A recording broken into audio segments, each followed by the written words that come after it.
और पिताजी की बड़ी ख्वाहिश थी कि उनकी ज़िंदगी झोपड़ी में जा रही है। मेरा बेटा बड़ा होशियार है, उनको लगता था मैं होशियार हूँ, पढ़ाई भी करता था, टॉपर भी था।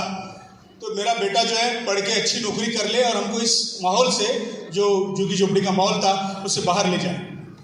खैर, घर का बड़ा लड़का था, बहुत पढ़ता था, बहुत सारे अवान्तर वाचन जिसे कहते हैं। मैंने बहुत सारी पढ़ाई अलग से स्कूल की छोड़ के बहुत सारी पढ़ाई की। बोलता अच्छा था और आसपास सारे वो लोग थे जिन लोगों के संगत में आप अपने बच्चों को नहीं चाहोगे। नेचुरली हुआ, मैं आउटवर्ड था, मैं बहता गया। स्कूल में कभी मैं फेल नहीं हुआ, लेकिन टॉपर जो था उसमें मार्क्स मेरे लूज हुए। मेरे पिताजी की मेरी मर्जी जो थी बड़ी खप्पा हुई और 10वीं के आसपास मुझे याद है जबकि मुझे इंजीनियरिंग VJTI कॉलेज में एडमिशन लेना था, मैं नहीं ले पाया। पिताजी बड़े नाराज हुए, मेरे से बात करना छोड़ दी पिताजी ने।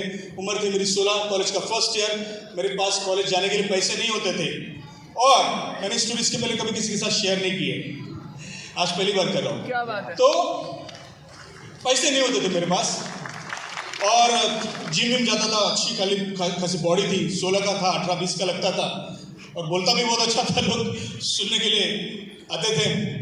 किसी ने मुझे अप्रोच किया और कहा राजन एक कंपनी है, खैर वो कंपनी आज अपने वर्किंग में नहीं है, इंडिया की सबसे पुरानी NBFC non banking finance company Peerless उसका नाम था।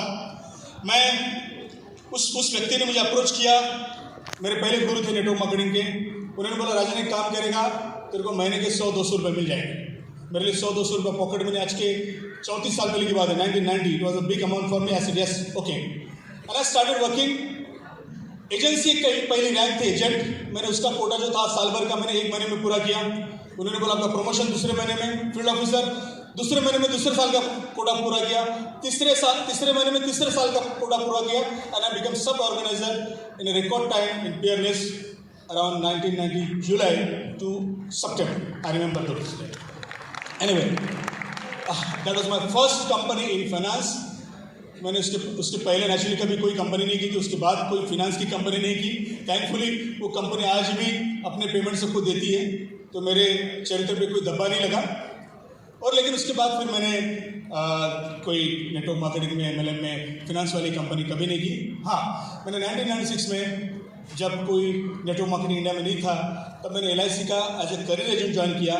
उसमें भी कोई अप्लाई नहीं होता था as a development officer, as a in career agency नहीं होता था। एक स्टाइपेंड मिलता था 1200 रुपये का।